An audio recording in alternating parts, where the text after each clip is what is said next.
अस्सलाम वालेकुम, नमस्ते, सत श्री अकाल, आदाब। आज की वीडियो में आज की वीडियो का जो टॉपिक है ना वो है पाकिस्तान वर्सेस इंडिया।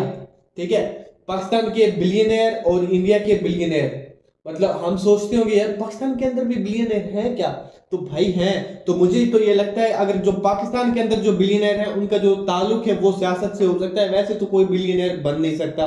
मतलब आज के दौर में जो पाकिस्तान के हालात चल रहे हैं और जिस तरीके से बाकी जो पाकिस्तान से जो बंदा मेरी वीडियो देख रहा होगा उसको ज्यादा पता होगा कि क्या कहना चाह रहा हूं मैं। तो भाई हम इंडिया के भी देखने वाले हैं और पाकिस्तान के भी देखने वाले, कौन हो सकते हैं बिलियनर। तो वीडियो देखते, वीडियो के बाद ही आपको बताएंगे। उम्मीद है कि आपको वीडियो अच्छी लगेगी। अगर अच्छी लगे तो चैनल को लाजमी सब्सक्राइब कीजिएगा और ओरिजिनल जो वीडियो का लिंक वो आपको नीचे मिल जाएगा डिस्क्रिप्शन के अंदर। आई होप कि आप उसको भी जाके सब्सक्राइब करेंगे। वीडियो है किसकी, गुरु रंधावा, मतलब ऐसा ही कुछ नाम है चैनल का। काफी अच्छी वीडियोस बनाते हैं। और तो चलते हैं वीडियो की तरफ। और मुझे तो इल्म नहीं है कौन, लेकिन इंडिया का मुझे लगता है मुकेश अंबानी हो सकते हैं। लेकिन पाकिस्तान के अंदर तो सियासत का ही बंदा हो सकता है, पॉलिटिशियन का जो बंदा है ना वो ये काम कर सकता है। तो वीडियो देखते हैं, उसके बाद ही अपना जो है रिव्यू देंगे। आज इंडिया बहुत बड़ी वेबसाइट है जहां दुनिया के सबसे ज्यादा बिलियनर्स पूरे 237 भाई। वहीं पर इस लिस्ट में पाकिस्तान का नाम शामिल तक नहीं है। लेकिन ऐसा बिल्कुल नहीं है कि उनके पास बिलियनर्स नहीं है। उनके पास 10 बिलियनर्स और 21 बिलियनर्स है। पर इंडिया के रईस और पाकिस्तान के रईसों में जमीन आसमान का फर्क है। फॉर एग्जाम्पल, इंडिया में अमीर लोग इन्वेस्टमेंट, प्रॉपर्टी, गाड़ी, घर वगैरह में अपने पैसे खर्चते हैं, और वहीं पर पाकिस्तान के अमीर जैसे कि पीएम इमरान तो है नहीं, एसेट्स में 4 बकरियां शामिल है जिनकी कीमत लगभग 1 करोड़ 12 लाख रुपए। भाई क्या बकरी दूध देती है क्या, सोने के अंडे देती है? पाताल का अंतर है। आई मीन जहां इंडिया में बिलियनर्स मिलियनर्स को सरकार सिक्योरिटी प्रोवाइड करती है, वहीं पर हमारे आत्मनिर्भर पाकिस्तानी भाई लोग अपने सिक्योरिटी का बंदोबस्त खुद करते हैं और आसिफ अली जरदारी की तरह 120 करोड़ की बंदूकें खरीदते हैं। पर दोनों भी देशों के अमीरों में इतना फर्क क्यों है? लेकिन सबसे अजीब चीज तो यह है कि पाकिस्तान के ज्यादा अमीर लोग पॉलिटिशियंस और गवर्नमेंट सर्वेंट्स हैं। और ऐसा क्यों है? और क्या इसका और पाकिस्तान में होने वाले इकोनॉमिक क्राइसिस का कुछ संबंध है? Well friends, let's find out.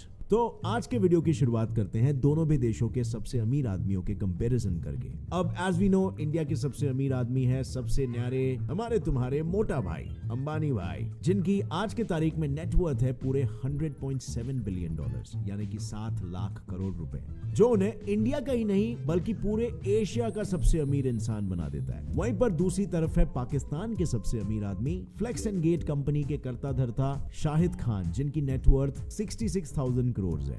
अब जहां पर अंबानी दुनिया के 10th सबसे रिचेस्ट आदमी है, वहीं पर शाहिद खान आराम से बैठे हैं 308 नंबर की कुर्सी पर। और इससे ये बात तो जाहिर है अंबानी बड़ी आसानी से शाहिद खान से पैसों के मामले में तो जीत जाएंगे। लेकिन क्या शाहिद खान की लाइफस्टाइल अंबानी की लाइफस्टाइल को टक्कर दे सकती है? चलिए जानते हैं।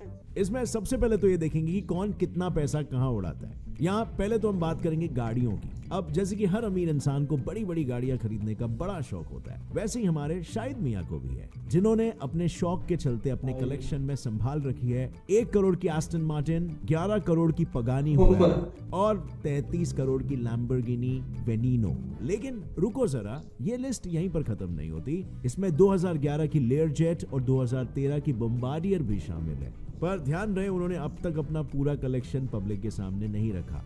लेकिन हमारे मोटा भाई को कम बिल्कुल भी मत समझना। जहां लोगों के पास 6 गाड़ियां नहीं होती है, वहीं पर मोटा भाई के पास गाड़ियां रखने के लिए 6 फ्लोर्स है। जी हाँ, सही सुना, 6 फ्लोर्स, जिसमें 168 बड़ी से बड़ी महंगी गाड़ियां पार्क की हुई है। इस कलेक्शन के कुछ स्पेशल मेंशंस है उनकी Rolls Royce Cullinan, Bentley Bentayga और सबसे valuable German customized armoured BMW customized. इसकी कीमत ही केवल 10.5 करोड़ रुपीस है। अब यहाँ आई थिंक साफ साफ दिख रहा होगा कि इस राउंड के विजेता कौन है। तो चलिए अब बढ़ते हैं अगले राउंड पे, जो है उनके यॉट्स।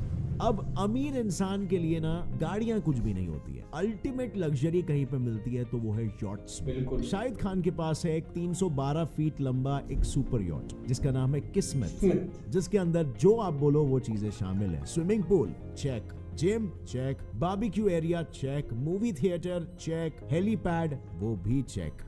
और ये सब आपको मिलेगा 1.5 थाउजेंड करोड़ रुपीस में।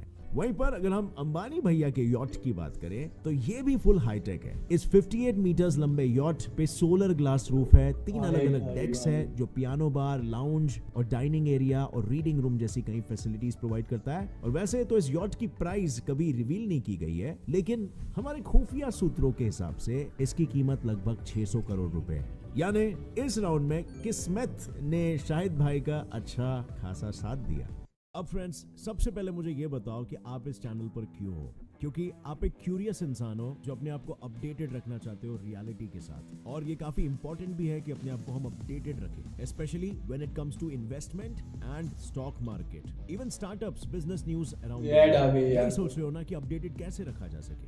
वेल, मैं एक one stop solution light simple बाय सो में उन्होंने एक 60 करोड़ का पेंट हाउस खरीद रखा है। साथ ही उनके पास फ्लोरिडा में एक बड़ा सा पेंट हाउस है जिसकी कीमत करीबन 86 करोड़ है और वो पूरे 360 डिग्री का व्यू देता है। वहीं सिर्फ इंडियंस को क्या, पूरी दुनिया ये जो इसका घर है, आई मीन मुंबई में है मेरे ख्याल में इसका घर जो है ना, इसके अंदर ही वो बता रहे थे, मतलब 6 फ्लोर पे गाड़ियों की उसके लिए पार्किंग के लिए रखे हुए, theatre, tennis garden, swimming pool, spa, मंदिर और स्नो रूम सब कुछ है। और इसकी कीमत लगभग 6000 करोड़ से लेकर 12,000 करोड़ रुपए के बीच है। अब यहाँ पे तो ये ऑब्वियस है कि कौन कितना पानी में है और कौन मस्त में तैर रहा है। पर बात तो यह है कि शाहिद खान को पाकिस्तान अपना सबसे अमीर इंसान तो कंसीडर करता है, लेकिन वो रहते हैं अमेरिका में। इसीलिए अभी हम कंपेयर करेंगे उन अमीरों को जो असल में पाकिस्तान में ही रहते हैं। अब हम ये तो जानते हैं कि अमीरों को गाड़ियां किस कदर पसंद होती है, फिर चाहे वो अंबानी हो, रतन टाटा, अडानी या बिरला। लेकिन पाकिस्तान के अमीरों के शौक थोड़े अलग हैं। एग्जाम्पल के लिए पीएम इमरान खान को ही ले लो। उनके पास एक भी कार नहीं है, लेकिन उनके पास 1,12,000 की बकरियां जरूर है। पर ये अकेले से पाकिस्तानी रईस नहीं है। पूर्व प्रेसिडेंट आसिफ अली जरदारी के पास भी अमानत के तौर पर करीबन 1 करोड़ की भेड़ बकरियां, गाय और घोड़े हैं। और एक अटपटा शौक जो ये पालते हैं ना, वो है फर्नीचर कलेक्ट करने का। अरे सच्ची में डॉक्टर जफर मिर्जा जो पीएम को नेशनल हेल्थ सर्विसेज, रेगुलेशंस और कोऑर्डिनेशन पे एडवाइस करते हैं, उन्होंने 20 लाख रुपए का फर्नीचर बना रखा है। और पीएम के स्पेशल असिस्टेंट अली नवाज अवान के घर में पूरे 4,41,600 रुपए का फर्नीचर है। वेल, इनके शौक कुछ भी हो, लेकिन उनके मिलियनेयर्स इंडिया के मिलियनेयर्स के आसपास भी नहीं आते हैं। क्योंकि अगर हम दोनों भी देशों के टॉप 5 रिचेस्ट आदमियों को कंपेयर करें ना, तो उसमें जमीन आसमान का क्लियर फर्क आपको दिखाई देगा। पर कहानी में थोड़ा सा ट्विस्ट आता है। जिस तरह हाथी के खाने के दांत अलग अलग होते हैं, उसी तरह पाकिस्तान के मिलियनेयर्स का काउंट दुनिया के सामने अलग और असलियत में अलग है। नहीं समझे? कोई ना, ये देखो। 3 अक्टूबर 2021 में international consortium of investigative journalists ने टोटल 11.9 मिलियन डॉक्यूमेंट्स को लीक किया, जिन्हें नाम दिया गया पैंडोरा पेपर्स। इन पेपर्स ने कई सारे बड़े सेलिब्रिटीज, वर्ल्ड लीडर्स के फॉरेन आइलैंड्स और बैंक्स में छुपाए हुए ब्लैक मनी का कच्चा छिट्टा खोला। और इन्हीं पेपर्स के अनुसार पाकिस्तान के 700 लोगों ने अलग अलग देशों में छुप छुप के प्रॉपर्टीज खरीद रखी है। यानी इन शॉर्ट, पाकिस्तान में करीब 700 जितने मिलियनेयर्स हैं। जो सुन के मन में ये सवाल आता है कि अगर इन लोग मिलियनेयर्स हैं तो इसमें छुपाने जैसी क्या बात है भाई? वेल, उन लोग अपनी सच्चाई छुपाते हैं ताकि उन्हें पाकिस्तान सरकार को टैक्स ना भरना पड़े, या इवन टेररिस्ट ऑर्गेनाइजेशंस उन्हें परेशान न करे पैसों के लिए। और इसी से बचने के लिए वो लोग अलग अलग स्कैम्स करते हैं। जैसे कि पाकिस्तान के कई अमीर लोग ब्रिटिश वर्जिन आइलैंड्स पे अपनी फ्रंट कंपनियां खोलते हैं, जो वही काम करती है जैसे उनका नाम है। यानी सिर्फ नाम की कंपनीज होती है, लेकिन उनका काम होता है इन अमीरों के ब्लैक पैसों को व्हाइट करना। या फिर ये रईसजादे अपने एसेट्स बिल्कुल सही बात कर रहा है, बिल्कुल सही बात टैक्स देने से मुक्त हो जाते हैं। और इनके दूसरे पैतरे का नाम है गिफ्ट स्कीम। अब जैसा हमने कुछ टाइम पहले देखा, कई सारे पाकिस्तानी पॉलिटिशियंस और मिलियनेयर्स ने अपने एसेट्स बताते वक्त ये कहा है कि ये जमीन तो हमें रियासत में मिली है, या फिर ये गाड़ी तो हमें किसी अनजान आदमी ने गिफ्ट कर दी है, हमारी नहीं है भाई, हमारी थोड़ी ना औकात। क्योंकि जब ये अपनी गाड़ी या प्रॉपर्टी को गिफ्ट करके रजिस्टर करवाते हैं, तब वो उन चीजों पर टैक्स देने से बच जाते हैं। लेकिन इसके अलावा पैंडोरा पेपर्स रिलीज करने वाले ग्रुप ने जब 2016 में एक और set of papers, Panama papers release किया था, तब उस वक्त के पाकिस्तानी प्राइम मिनिस्टर नवाज शरीफ ने की हुई चोरियों के सारे राज देश के सामने खुल गए। लेकिन अपने एसेट्स को इस तरह छुपाना पाकिस्तानी कॉन्स्टिट्यूशन के आर्टिकल 62I के तहत गैर कानूनी है, जिसके तहत इसी साल नवाज शरीफ को गिरफ्तार किया गया और उसकी सारी चीजों की नीलामी करने का आदेश दे दिया गया। पर इससे पाकिस्तान को किस कदर प्रॉब्लम आ सकती है? सबसे पहली प्रॉब्लम तो यह है कि शायद पाकिस्तान में फिर एक बार इकोनॉमिक क्राइसिस आ जाए। 2020 में पैंडेमिक के कारण हर देश में आर्थिक तनाव था, लेकिन पाकिस्तान में इस आर्थिक तनाव की कोई सीमा ही नहीं रही थी। पिछले 12 सालों में उनका इन्फ्लेशन रेट 11% तक बढ़ चुका था। 1 किलो आटे की कीमत 60 रुपए से ज्यादा हो गई थी और वहां के लोगों की आधी कमाई अपने परिवार को 2 वक्त की रोटी देने में ही खर्च हो रही थी। 14,000 रुपया तनख्वाह मिलता है और 4-5 बंदे हम खाने वाले हैं, उसको हम क्या करें? उसमें भी पाकिस्तान के सर पर जो इंटरनेशनल कर्जा था वो बढ़ के पूरे 44.5 ट्रिलियन रुपीस जितना हो चुका है, जिसकी किश्तें चुकाने के लिए पीएम हाउस में रखे हुए 3 भैंस और 5 गाय के बछड़ों को पूरे 23 लाख रुपीस में नीलाम किया गया था। और उससे भी जब काम न बना तब उन्होंने पीएम इमरान खान के घर को ही रेंट पर लगा दिया। अब यार तुम लोग ही देखो, ये सब कुछ करेगी पाकिस्तानी सरकार, लेकिन वहां के अमीरों को टैक्स भरने नहीं कहेगी। दरअसल बात ये ना भाई लोग, पाकिस्तान में 2% से भी कम लोग टैक्स भरते हैं और जो भरते भी है वो भी कुछ ऐसे होते हैं। मतलब 3.2 बिलियन की प्रॉपर्टी होने के बावजूद सिर्फ 3,000 रुपए टैक्स। बट अब तुम लोग बोलोगे यार पाकिस्तानी सरकार क्यों नहीं लेती अपने देश के एलिट क्लास से टैक्स? वेल, वो इसीलिए क्योंकि इस एलिट क्लास में खुद सरकार भी शामिल है। मेरा मतलब है सरकार चलाने वाले लोग। यानी 2020 में हुए वीट और शुगर क्राइसिस पे जब पाकिस्तान के नेशनल अकाउंटेबिलिटी ब्यूरो (NBA) ने इस साल छानबीन की, तब उन्होंने देखा कि ये सारे शॉर्टेजेस आर्टिफिशियली क्रिएट किए गए थे ताकि प्राइसेस को बढ़ा सके। उसके कारण शुगर मिल के ओनर्स को पूरे 3,000 करोड़ का प्रॉफिट हुआ था और इन प्रॉफिट मेकर्स में कई बड़े नाम भी शामिल थे, जैसे कि इमरान खान के खुद के पार्टी के सेक्रेटरी जनरल जहांगीर तरीन। दूसरे थे उसी पार्टी के लीडर खुसरो बख्तियार, जो फिलहाल पाकिस्तान के इंडस्ट्रीज एंड प्रोडक्शन डिपार्टमेंट के फेडरल मिनिस्टर हैं।